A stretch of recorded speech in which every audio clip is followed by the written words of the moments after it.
Well, uncertainty about the debt ceiling is definitely weighing on stocks. Many hedge funds, for example, sitting on the sidelines, engaging possible investment opportunities. Well, Don Steinbrugge is managing partner of Agecroft Partners LLC. This is a Richmond, Virginia-based firm that advises hedge funds as well as investors. And he joins us now with his assessment. Don, good to see you again. Let me tell you, these markets are vexing for many people, but for a hedge fund, this should be sort of the perfect time to really deploy some money. Is that the case from your perspective? Well, I think the good thing about hedge funds is that they actually hedge. So hedge funds take information, they're constantly changing their portfolios to take advantage of the changing news in the marketplace versus a long-only fund that's going to be, 100% long equities or 100% fixed income no matter what the news is. Let me ask you, financial crisis, the fallout from that is still being felt clearly. How are hedge funds faring? We've talked so much about how the banks have been impacted, but how are the hedge funds doing? Hedge funds are actually at their all-time peak, from a performance standpoint. They've just finished 2009, 2010, which were very strong years performance-wise. This year's a little bit of a tough year, but as a whole, the hedge fund marketplace is doing very, very well and is very healthy. You're seeing a lot of new hedge funds, created this year. Available now with proprietary desks. Yeah, a lot of proprietary desks is closed down. You've seen a couple, billion-dollar hedge fund launches early this year, which you hadn't seen since 2007. Let's talk about the strategies that work. And one I want to start with, I know it's a strategy you like, and it's been around for a long time, commodity trading advisors or managed futures. These are sort of the perfect types of funds to be invested in times like these, right, where it's very difficult. Typical correlations go away. This is where managed futures tend to do well. Yeah, managed futures are seeing a tremendous amount of interest from pension funds, endowments, and foundations who before 2008 didn't consider investing in them. And the reason they like them is because they tend to be negatively correlated to the equity markets. If you look at 2000, 2001, 2002, and 2008, the last 4 years the market was down, CTAs were up. And they're driven more by quantitative, momentum-driven factors than fundamentals of the marketplace. They've averaged about 10% a year over the past 10 years, and are a good way to diversify the portfolio.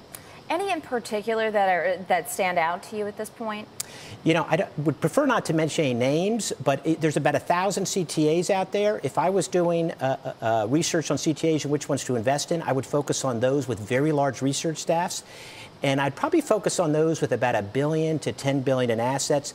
Some of the larger CTAs have gotten very, very large. A huge amount of assets have gone to them, and I'm concerned they may have to either reduce their allocation to certain marketplaces or change their process to handle the more assets. I think below $1 billion, you tend to have firms that don't have big research staffs, and you constantly need to improve models or they become stale and performance deteriorates. Long short equities. This has to be a good time for long short equity players, because if you're a good stock picker, if you're really doing a sort of bottoms-up analysis, you got to be doing well in a long short fund, I would think.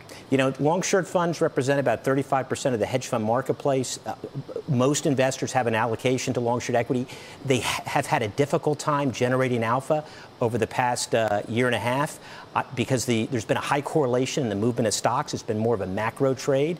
As that decouples, I think you're going to see strong fundamental managers do particularly well. We're seeing a lot of interest over in Asia right now, specifically China.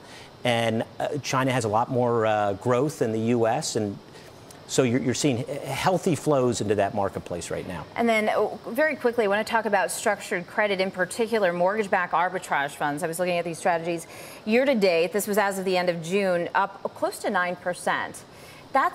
You like structured credit, but you think mortgage-backed arbitrage funds will continue to do well?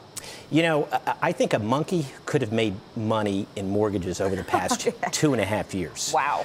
I think when you look at the fixed income credit markets, spreads have come in significantly. It's hard to find value. I like structured credit right now. I think there's a little bit more value to be tweaked out of it relative to other areas of the fixed income marketplace. It's also a very inefficient marketplace. If you're going to hire a structured credit manager, it's important not to hire someone who viewed this as a beta trade. It's very important. It's inefficient in that you have to know structure, you have to know collateral. If you have an information advantage, you can make money trading over time. Most structured hedge fund managers can't do that. You want to focus on those that can, because it's going to be more of a trading than a beta play going forward. All right, great insight. Thank you so much, Don.